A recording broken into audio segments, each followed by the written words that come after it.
Well, I wanted to do this video yesterday and I did it 39 minutes and lo and behold, no sound. So some glitch happened and I really had said, what I wanted to say and I couldn't do it again right away. So I'm doing it this morning.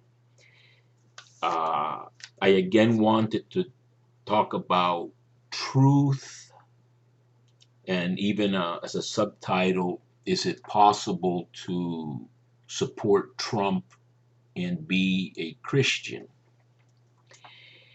And when I recorded this video yesterday, or tried to, it wasn't definite that Liz Cheney had lost in Wyoming. Liz Cheney is one of those indications of where the truth lies, because she is conservative, very conservative, the daughter of a man who represented very bad things to me in the war in Iraq and the weapons of mass destruction and these kinds of things. But today, George Bush and Dick Cheney are like heroes compared to how low the Republican Party has fallen. And to me, the greatest crime of all, the original sin, is to sow seeds of doubt as to what is true, as to what facts are. This has horrible consequences. I have a lot of defects, but a love for the truth is one of my virtues. And I fact check and I try to engage in a process of reasoning, which granted has taken many years and was developed early on and is sadly lacking in so many millions and millions of people. The other day on Facebook, one of my friends, a religious monk type, said that Diana Ross was dead. And somebody commented that Gladys Knight was also dead. So I Googled this and I found a site that said Diana Ross killed by a hoax, that she's dead. In other words, it was fake news, and I actually responded to this religious person by saying, giving him the link and then saying, combat fake news. So I try to do my share in inculcating a sense of the beauty and the need to know how to think and to know how to discern the truth. I used to teach the Gospel of John in the seminary, and one of the major topics in the Gospel of John is discernment. Is Jesus from God, or is Jesus a lawbreaker? And it's all really a trial in the Gospel of John.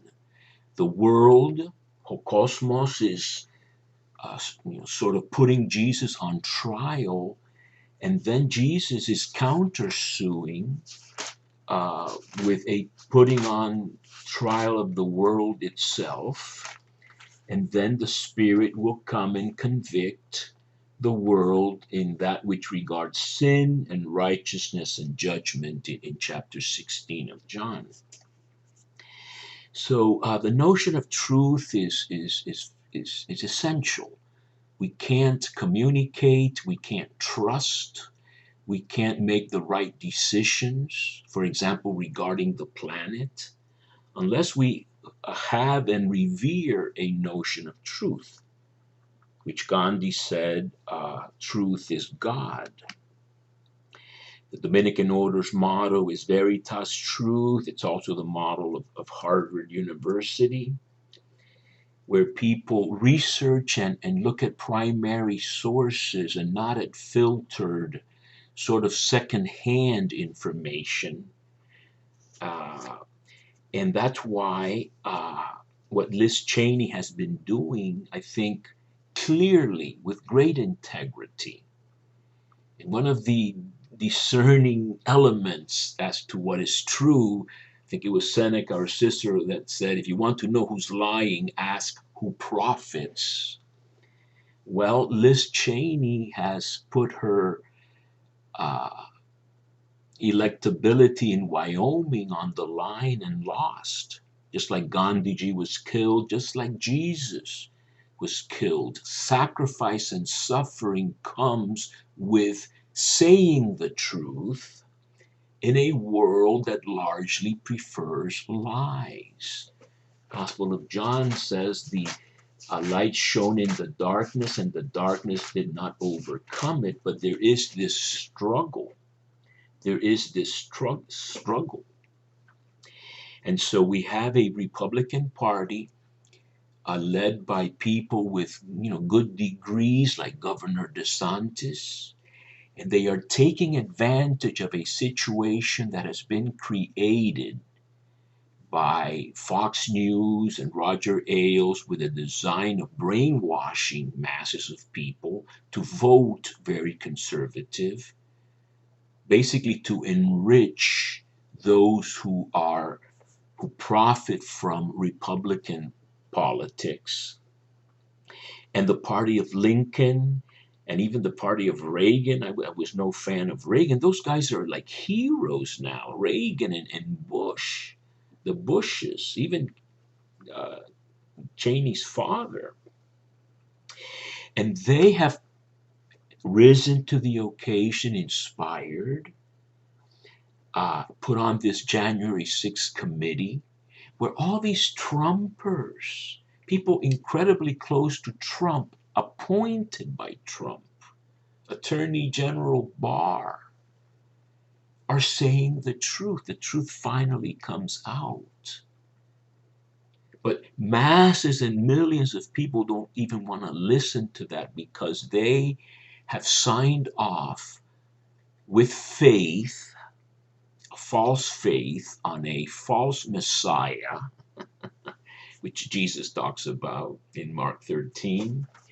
False messiahs will come, even antichrist, people totally opposed to everything that is good. And they use the votes of this mass of brainwashed people and say that they won the election. Trump won the election, which has been proven beyond a reasonable doubt, not only that he lost in 60 plus lawsuits, but with testimony that his closest advisors were telling him you lost. But once you sell yourself, he's a salesman. Once you sell yourself to these masses of people, reason and facts are meaningless to them. And I keep going back to the example of Hitler. And now that the Republican Party has rejected Liz Cheney and Adam Kinzinger, etc., it reminds me of the early stages of the National Socialist or Nazi Party, say in 1932, before they won elections in 1933 and put Hitler as chancellor. Anger is an incredible energy. And that's why after the so-called raid on Mar-a-Lago, you've got a new upsurge of anger energy. And the Republicans know that they can't contradict Trump or they will be defeated like Liz Cheney. So even though somebody like DeSantis, Harvard graduate, Harvard Law, as I am, etc., know better, their thirst for power and perhaps some self-brainwashing or self-rationalization or convincing they've done on their own to say, well, we're really pro-life. We really want to defend the sanctity of marriage between man and woman. So we are absolved from all the other stuff, bad teachers or lack of teachers, many guns, many mass shootings, the planet issue, healthcare, all these things.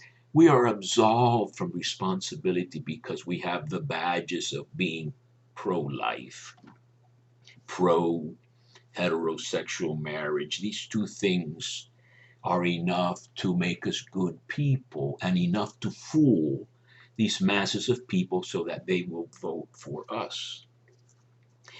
And so, uh, one of the discernment elements in this process is who's violent, what are their fruits?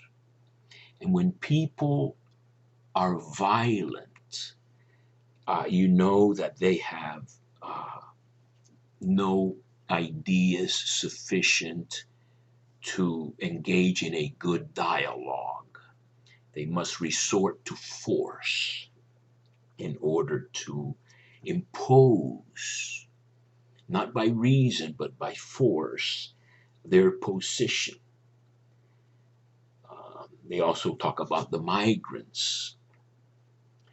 And I was watching these poor people trying, crossing the border.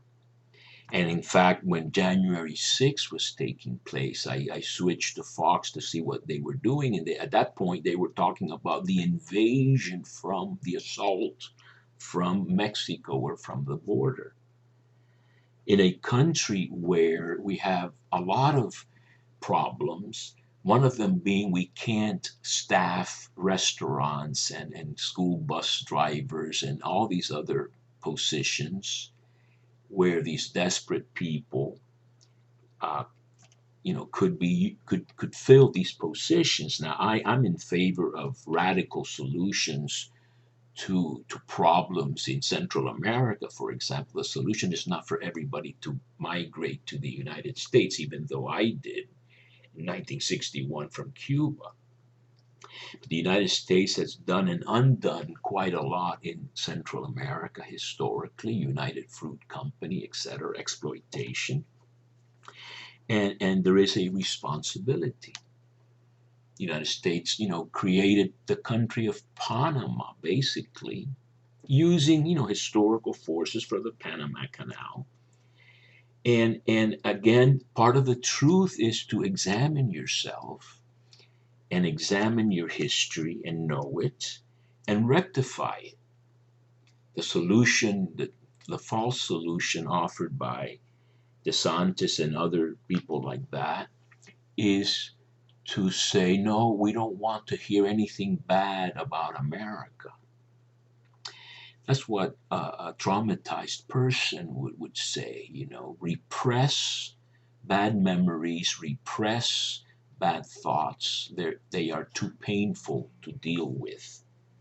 But in psychoanalysis, you would have to dredge up all the filth and all the conflicts and all the problems, air them out, and solve them. Don't censor away, try to censor away serious situations and serious problems. But the whole trick, of course, is this distraction, and that takes place with diversion of attention to things that are more easily dealt with by these demagogues. And I'm paying the price today for having had to start over again. And it went a little bit more smoothly yesterday, but I'm trying to do what I can to share these thoughts with you. One of the worst things in the quest for truth is a presumption that the truth is democratically distributed. In other words, everyone has an equal share of truth. I'm not saying that everyone does not have maybe a grain of truth, but the idea of an equal, that everything, alternative facts are on an equal footing, that's false.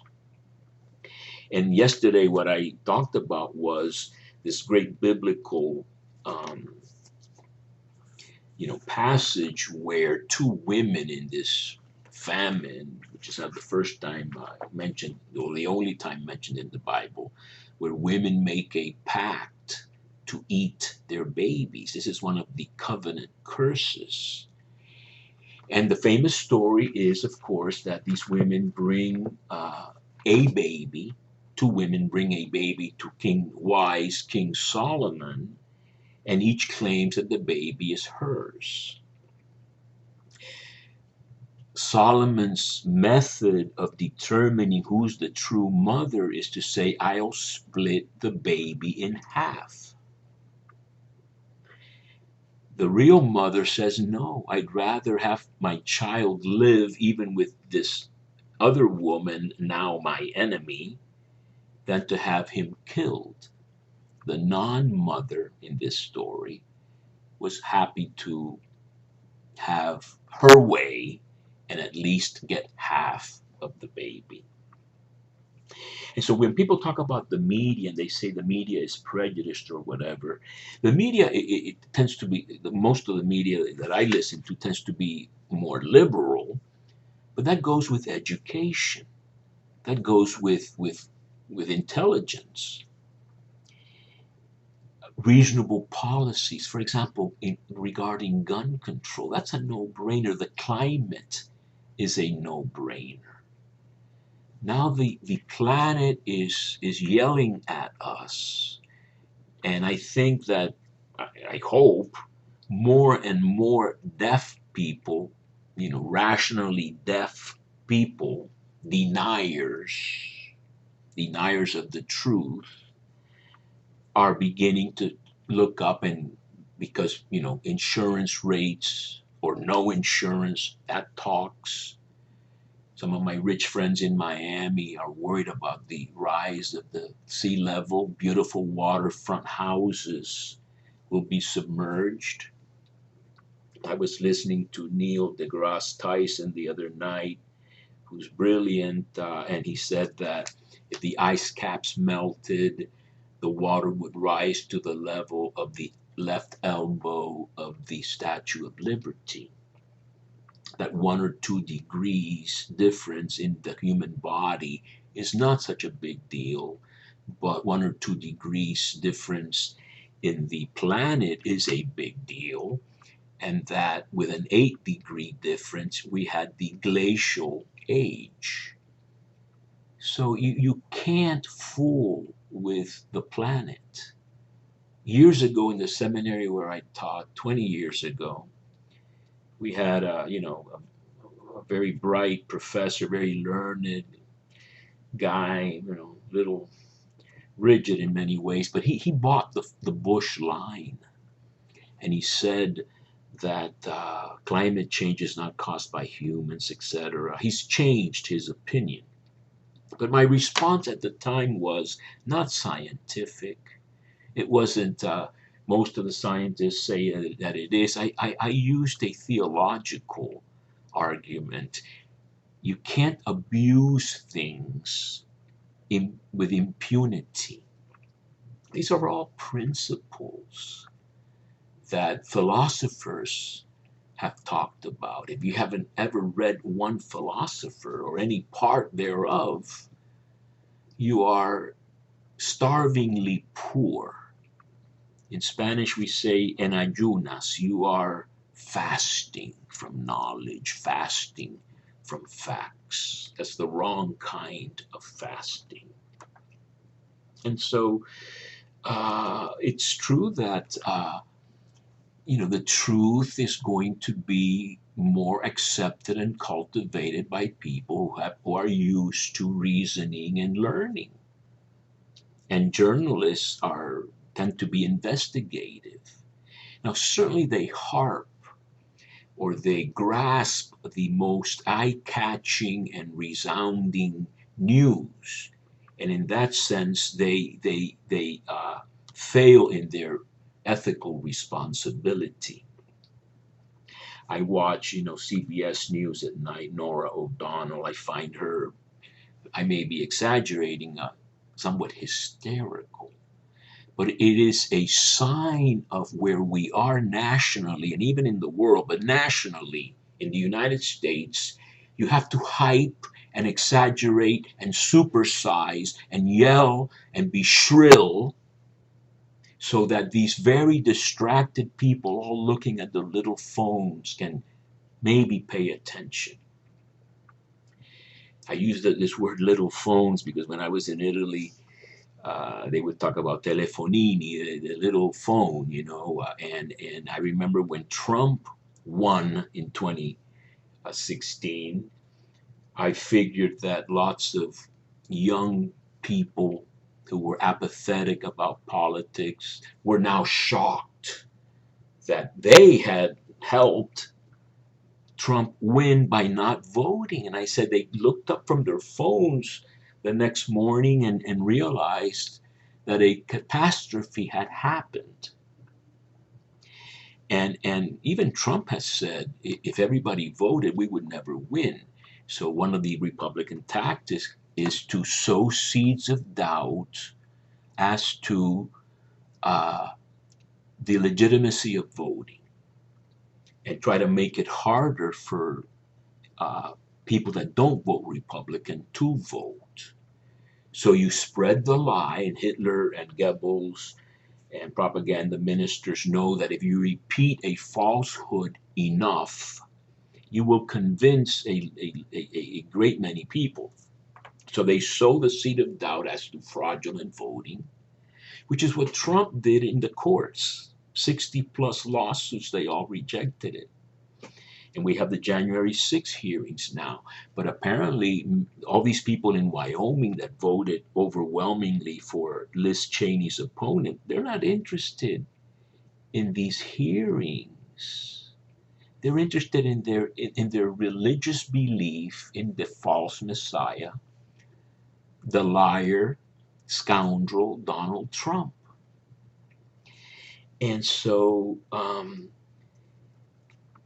this is the way that the Republican Party has gone from being a party that seriously can promote good values. I watch Margaret Hoover's program on Friday nights. I watch it on Saturday. A Republican conservative, but rational.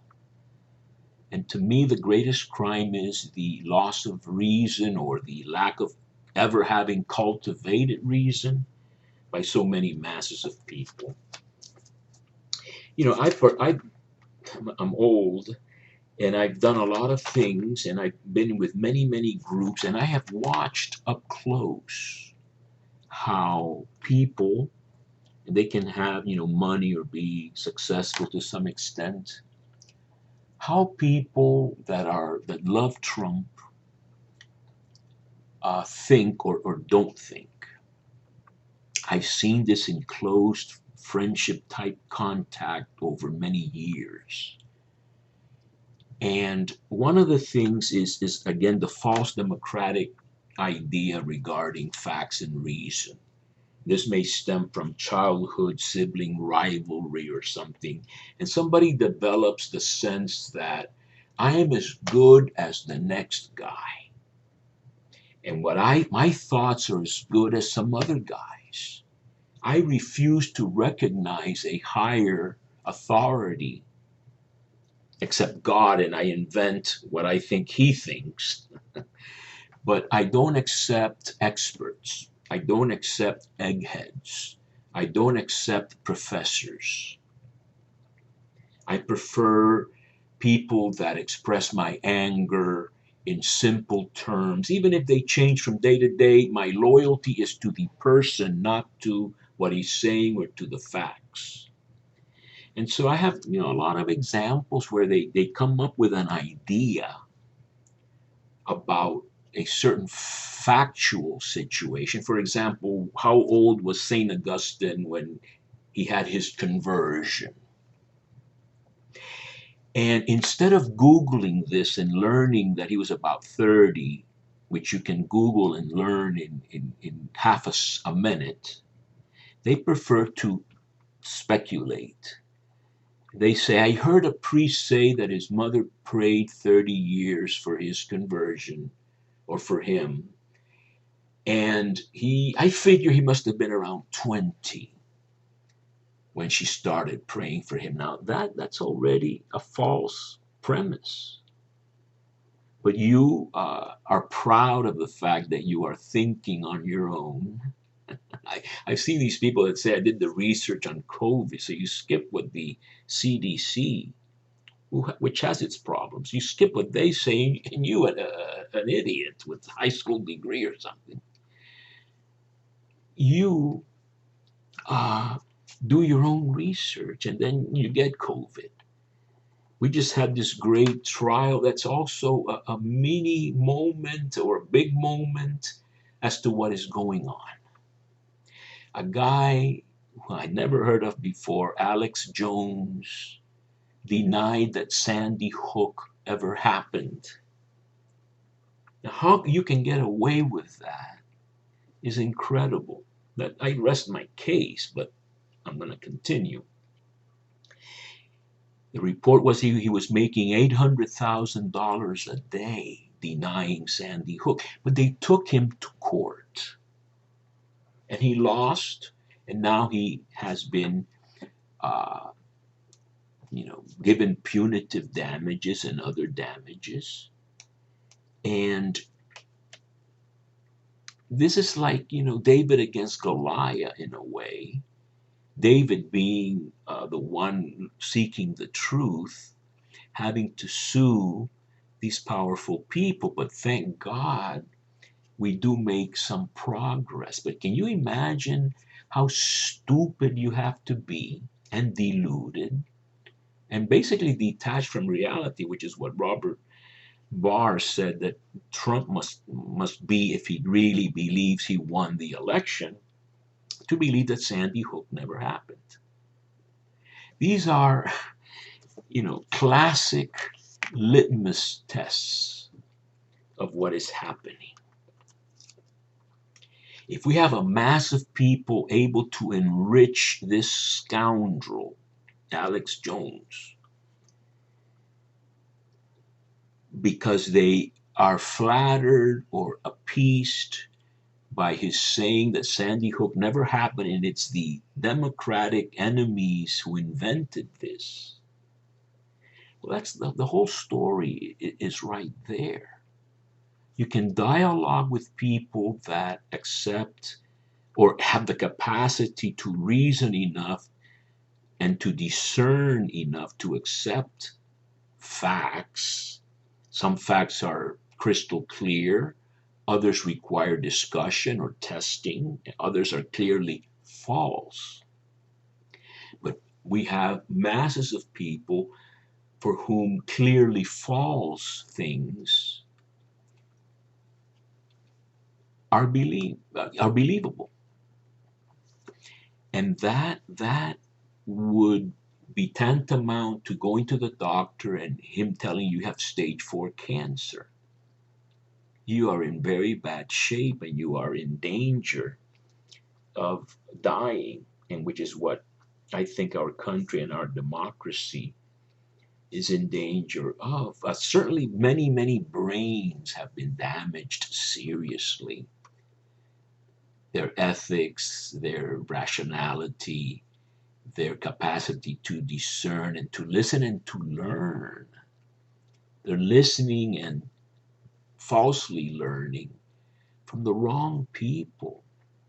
And it's not as if it's my opinion, it's your opinion, I have alternative facts. It's not that. You cannot split the baby in half and get justice.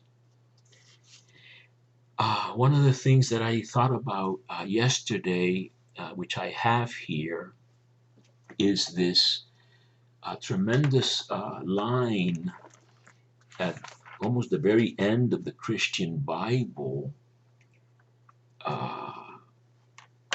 where Jesus says he's the Alpha and the Omega, the beginning and the end, etc. Blessed are those who wash their robes, so that they may have the right to the tree of life, and that they may enter the city by the gates, talking about the heavenly Jerusalem. Outside, banned from the city are the dogs. Those would be, maybe Gentiles in the sense of non believers, sorcerers who drug people and cast spells, the sexually immoral, and murderers and idolaters. And this is the one I liked. Kai pas philon kai poion pseudos. And everyone who loves and does falsehood. It's very, very important. I, Jesus, have sent my angel to testify to you about these things. This testify would be the martyr word in Greek. Ego Jesus epemsa ton angelon mu martu resai himin pan tauta. So I have sent my angel to you to martyrize or witness to these things for the churches. I am the root and the uh, begotten one of David, the bright morning star. And so it's incredible how religious people, and I've seen them up close that have shocked me, putting their faith in Trump. Something snaps in the brain. Maybe it is prolonged frustration with politicians, but without the fertilizer of the brainwashing media, no one in their right or even unright mind would believe stuff like Sandy Hook. We don't have to look far for examples. So that even if you are very mad and frustrated, I myself am somewhat despondent over the future of the world. I have not snapped and said, I think Trump can save us or make us great again. No, I have to do the drudgery of every day and try to do the best I can and think and pray and meditate. I'm not going to resort to violence to have my way. And most people would not become crazy like that or resort to violence unless you had puppeteers manipulating them. And if you said to me, well, both sides are violent. I mean, I remember this same guy talking about his real concern was when the blacks would riot. White violence, white terrorism, mass shootings, capital assault, presumably. This is not, if white people do it, it's not rioting or bad. If a black does it, if a black's running away from a cop and gets shot 90 times, he must have deserved it.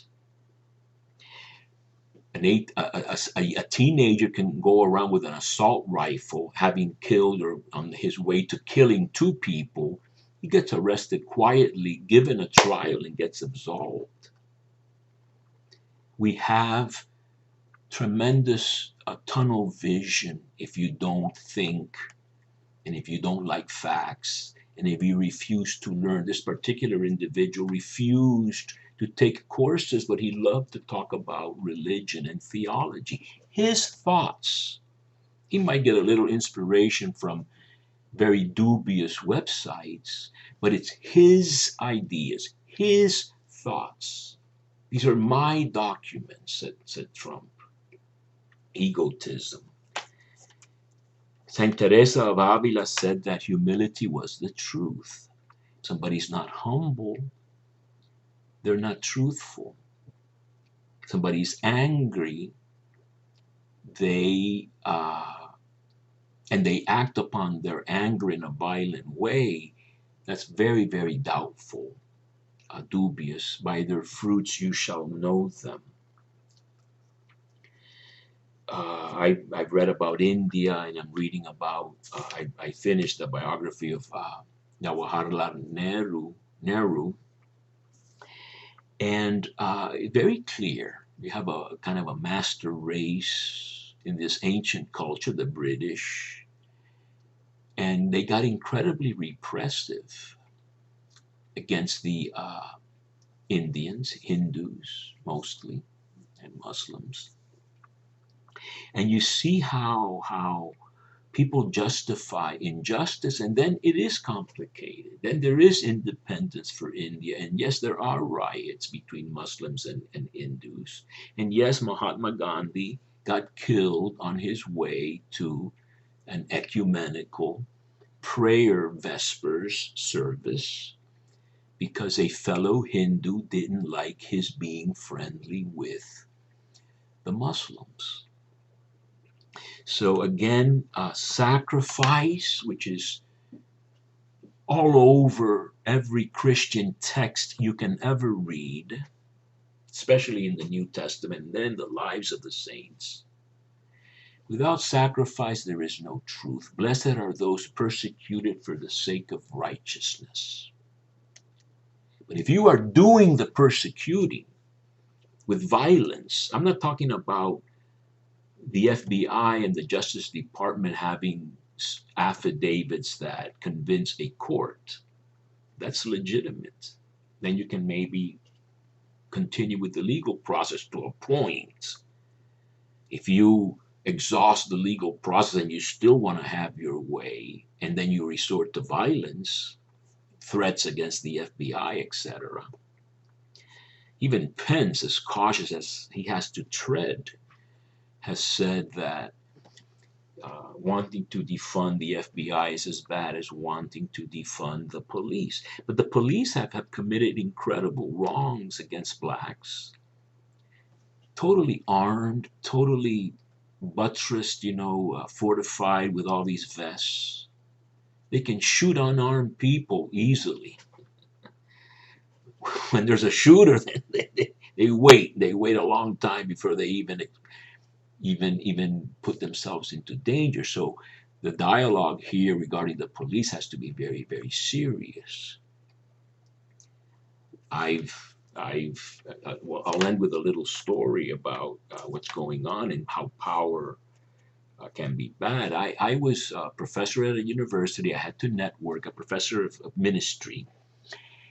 I had to network, and one of my meetings was an interfaith clergy meeting. So these are all clergymen, very, meek and mild people mostly. And one day they invited one of the top sheriff officials in my county here, Palm Beach County. And he started saying that all the accusations against the police were media inventions. And I said, but what about this and what about that? And can't you improve your own training and methodology and everything? And he didn't like that. He would take no criticism whatsoever. And I remember I've never been arrested. I've never, nothing. I've had maybe one warning traffic wise in the last, 50 years or something. Outside of the meeting, he puffed himself up to me,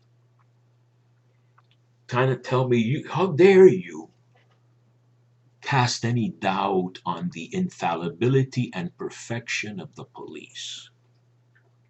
And I remember that I said, that's unusual. This is a clergy meeting. It's not about puffing up and saying, I'm the policeman. Who the hell are you to criticize me? At a meeting he went to talk, and either you said, as some people did, or you took things with a grain of salt, which is what we all should do. At least a grain of salt.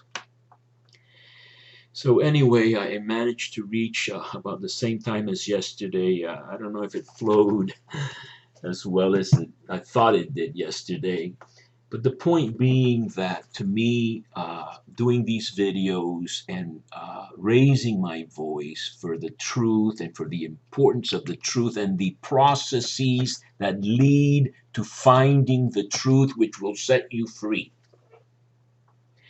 To listen to a proven liar, a person who loves and does falsehood, who's banned from the heavenly city, along with the sexually immoral and sorcerers and dogs, murderers and idolaters. You love money, that's idolatry, says the letter to the Colossians.